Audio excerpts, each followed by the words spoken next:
नमस्कार दोस्तों। मैं आपके सामने एक कहानी कहने जा रही हूँ जिसका शीर्षक है कर्मों का फल। एक गांव में गरीब किसान और उसकी पत्नी रहते थे। तो वो किसान बहुत ही गरीब था और उसके यहाँ कुछ नहीं था। जब वो घर से निकला एक दिन, तो उसकी पत्नी ने कहा, आज बाहर जा रहे हो, कुछ ना कुछ कमा कर लाना, कोई ना कोई कर्म करके आना। अब वो बेचारा सारे दिन इधर उधर घूमता रहा, उसे कोई काम नहीं मिला। जब वह वापस जा रहा था, तो उसे रास्ते में एक मरा हुआ सांप मिला।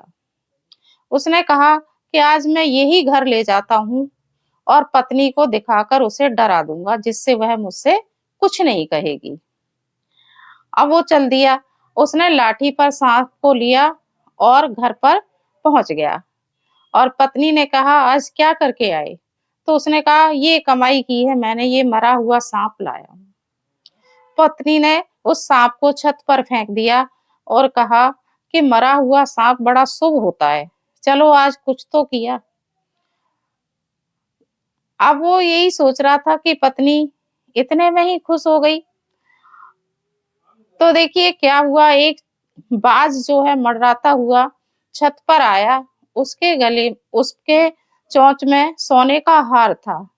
उसने जब सांप को मरा हुआ पड़ा देखा, तो उसने वहां हार को छोड़ दिया और सांप को ले गया।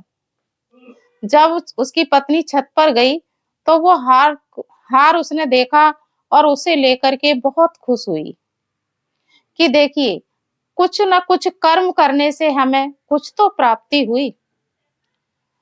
तो कहते हैं दोस्तों कि हमें कुछ न कुछ कर्म करते रहना चाहिए।